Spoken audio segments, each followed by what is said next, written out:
Yo quisiera que comenzáramos a hablar un poco de este ensayo, que también se escuche a la parte contraria.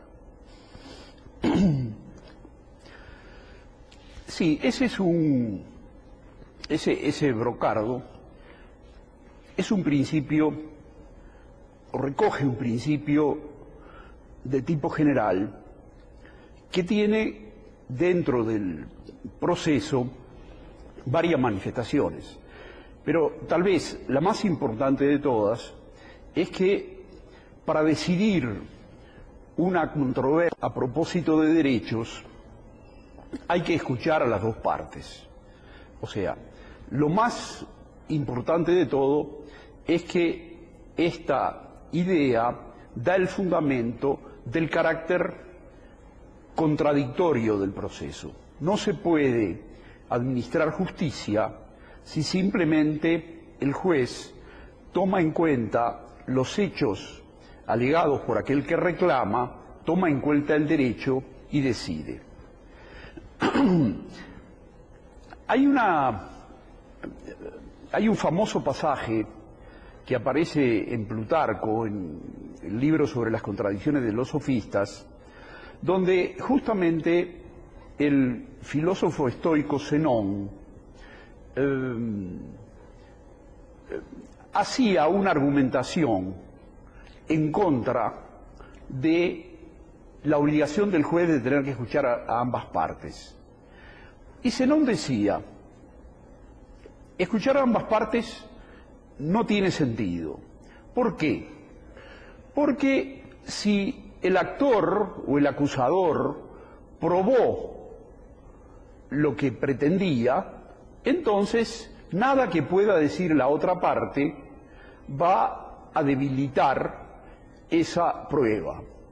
Y por otro lado, si el actor o el acusador no logró probar lo que pretendía, es perder el tiempo escuchar a la otra parte.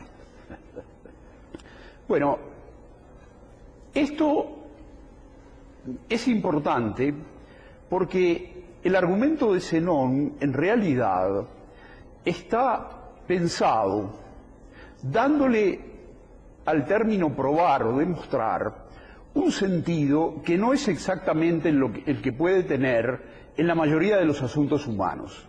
Lo que está pensando Zenón es una demostración geométrica. En una demostración de que era el paradigma, digamos, era Euclides. En una demostración geométrica, o un teorema está probado o no está probado, pero lo que hay que hacer es revisar la prueba. Si está probado, no tiene sentido plantearse qué puedo decir en contra del teorema ese.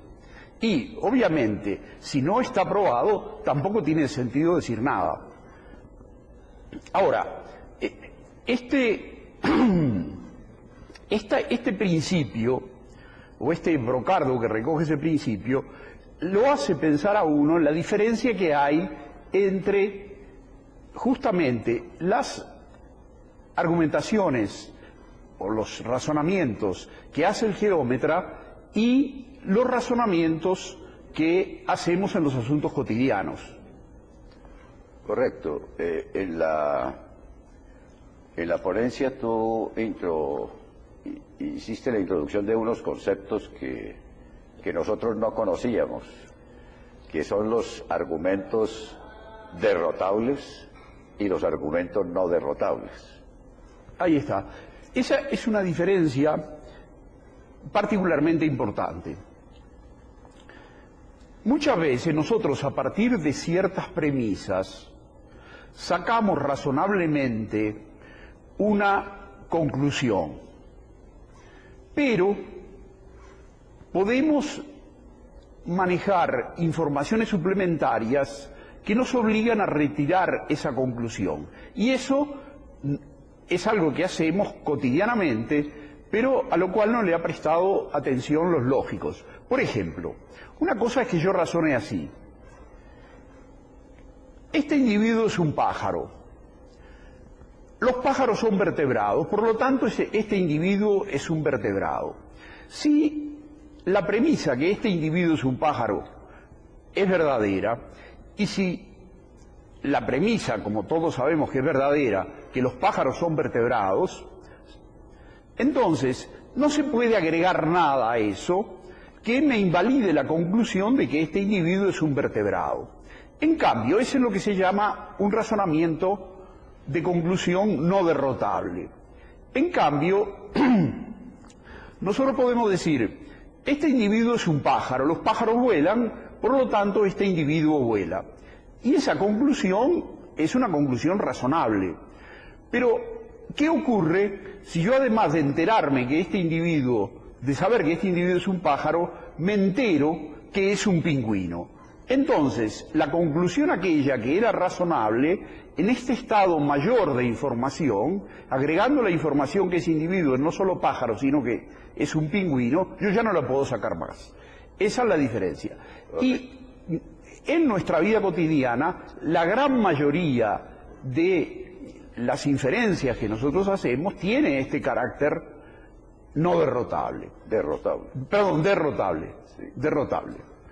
Bueno, esto me parece una aclaración excelente para nosotros, los que nos interesamos en la teoría de la argumentación, pero también para nuestro público. Yo quisiera que nos completara la reflexión sobre esta distinción de argumentos no derrotables y derrotables, con otro ensayo que tú escribiste sobre Perelman y la carga de la prueba. Sí, una de las ideas filosóficas fundamentales de Perelman, de las actitudes filosóficas fundamentales de Perelman, es el rechazo de la actitud cartesiana que se puede y que es metodológicamente adecuado, dudar de todo. Perelman sostiene que la duda total que planteaba Descartes es imposible, que para dudar siempre hay que apoyarse en algo en lo que no se duda. Eso hace que normalmente cuando se plantea una discusión, la situación de ambas partes no sea simétrica. El que plantea la duda en realidad está modificando una situación previa de acuerdo. Y entonces el que plantea la duda tiene que hacer dos cosas. Por un lado, tiene que justificar por qué plantea ese desacuerdo. Y en segundo lugar, tiene que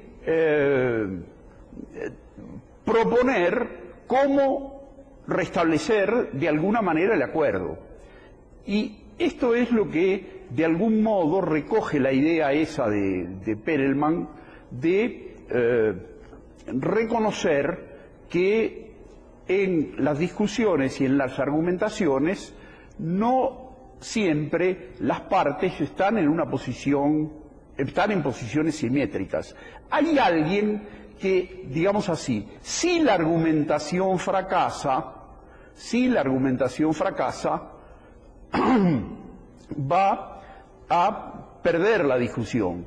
Y va a haber alguien que aún sin necesidad de hacer una argumentación positiva, va a poder seguir conservando la posición que estaba sosteniendo. Esta es una idea que después, por supuesto, de alguna manera es utilizada en el derecho.